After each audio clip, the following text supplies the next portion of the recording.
What is your crucible moment? You see, I love this. I've heard of it many, many times before, but it's only recently that I truly understood its definition.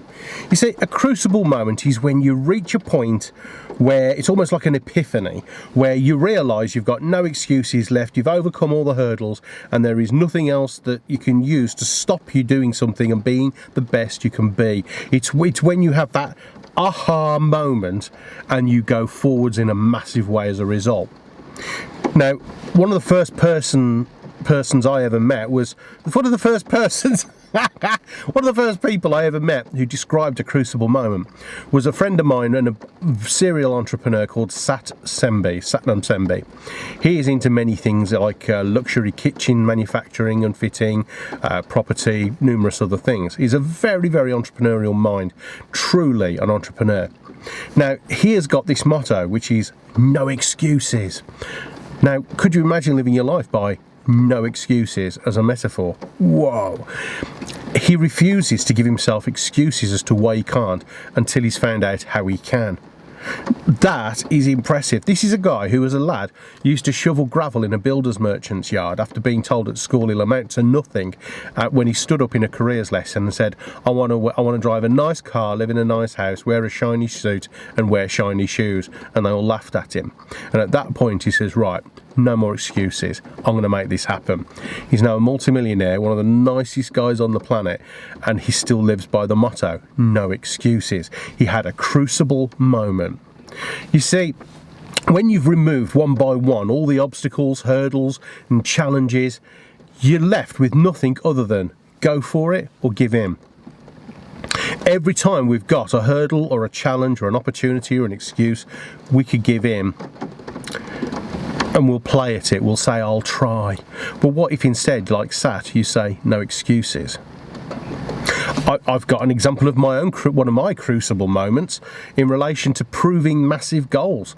There's a charity in Birmingham called the Crab Appeal. CRAB stands for Cancer Research at Birmingham. Good job it wasn't based in Preston. And the Crab Appeal listens to me. At the time I was a chef. I was about 30 years old, and I went, ladies and gentlemen, I'm not a speaker, I'm a chef. I've interviewed some successful people. They've told me that they set really big goals, and I wanted to see if it would work for me. I've never set a massive goal in my life. I've on my own, I've only got my spare time, and I wanted to see if I could raise a lot of money in one event. They said, how much do you want to raise? And I should have thought of that. I heard myself saying, £50,000, and they laughed at me. A few minutes later they were showing me out the room as politely as they could. One person believed in me, Melvin Evans. Love you, brother. Melvin Evans believed in me, and together, Melvin and I, we didn't raise £50,000.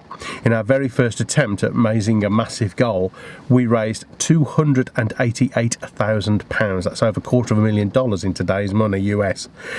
And when it happened, when we organised an international charity trek, and we were standing on the top of the highest point of the Great Wall of China, having organised a group of 82 people, the only volunteers to get more than 40 people on an international charity trek at that time.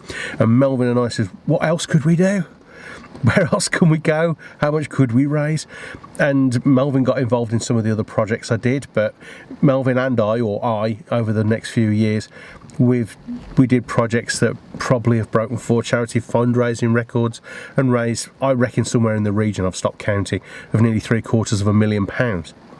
Now, my crucible moment was standing on the highest point of the Great Wall of China in honour and memory of my late mother, because when I had the bad moments, and they did come during organising that event, I found myself looking to my late mother because I promised her that I would do something significant. And I'd never done anything significant in my life up until that point. So when I was standing on the highest point of the Great Wall, I just said, what else can I do? If I can do this, I've done this, look at it, we've done it. What else can we do? So I want you to consider this. A realistic and achievable goal can turn massive in a minute.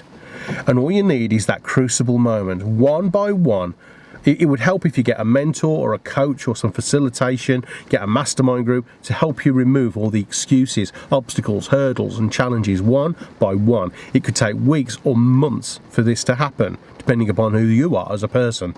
But when you reach that point, you've got no excuses left and you have to go for it or walk away.